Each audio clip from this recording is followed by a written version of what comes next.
Welcome to this in-depth discussion. Today, we're going to look at some very interesting material, a dialogue transcript from the movie, Eternity. It touches on many topics, including human attachment and how people perceive the world. The material cleverly uses the classic film Rashomon as a concept to discuss how we see the world and interpret others. Our task is to uncover insights from this material about how perspective reflects our inner state. So let's break down the core of this material, which is truly the word perspective. As you just mentioned with Rashomon, the same event can sound completely different when told by different people. That's because each person's account is a mix of their own positions, their experiences, and even some unspoken calculations. What's particularly interesting is how much effort this transcript puts into analyzing the ideas of the butler in the film. His observations truly act like a mirror, clearly reflecting his own values and desires. Starting from the butler's perspective sounds intriguing. The material says the butler speculated that the female protagonist, Upati, married the master for one of three reasons: to find security, to seek peace, or just for the money. Isn't there something a little shady about this? That's the key. Rather than analyzing Upati, he is actually introducing himself. The fact that he thinks and calculates along these lines reveals his own thought patterns. What does he value? The transcript mentions that he appreciates Upati's file management skills, which corresponds to his own traits of valuing efficiency and data. The material even hints that, deep down, he might secretly wish for a capable woman like Upati to help him. That's fascinating. So, on the surface, he's analyzing why the female protagonist is with the master. But the subtext is more like,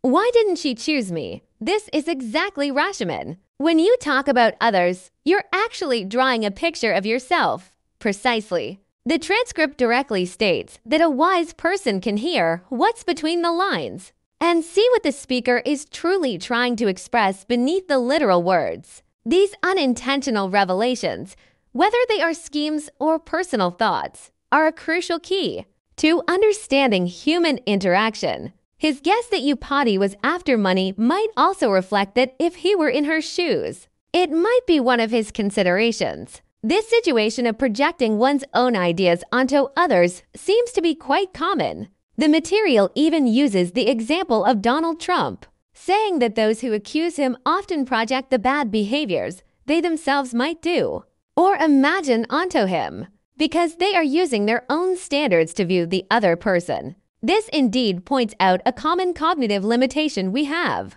We naturally use our own experiences, values, and backgrounds to understand the world. It's like the examples mentioned in the material, such as Peruvian frog juice or Guangxi cow dung soup. In their local contexts, they might be delicacies, but to outsiders, they are hard to imagine. This reminds us that everyone has a yardstick and their own set of courses. It's very easy for us to assume that others' yardsticks should be the same. This is what's called conditioning, the influence of your upbringing, and experiences that happens without you even noticing. So the next time you think someone else's choice is strange, maybe pause and ask yourself, how much of this judgment is an objective fact? And how much is actually my own conditioning speaking?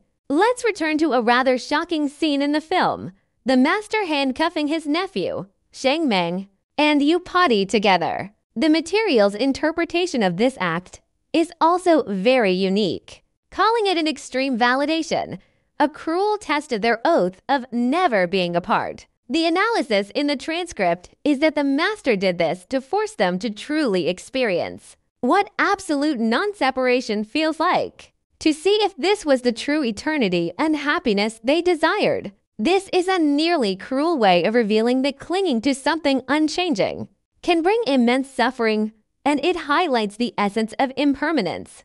Under this interpretation, Upati's final death seems to become a very profound experience, even if the process was a lesson learned through immense pain. According to the material's viewpoint, death seems to be the only way for her to be freed from this forcibly eternally bound relationship.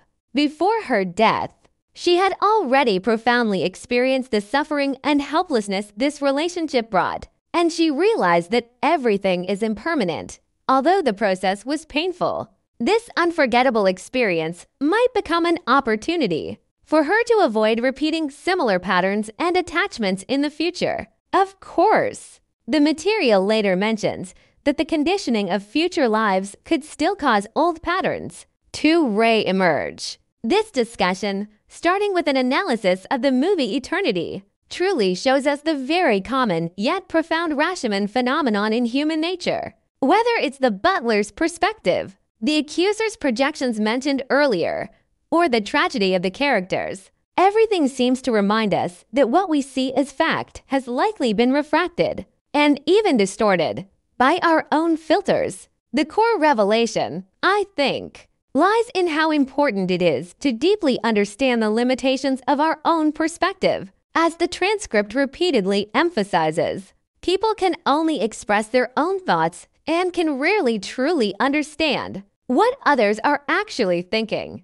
So when we interpret others or comment on things, maybe we should ask ourselves instead, how much of this judgment is based on facts, and how much is actually a projection of my own inner thoughts, desires, or even fears? So finally, I'll leave you with this to ponder.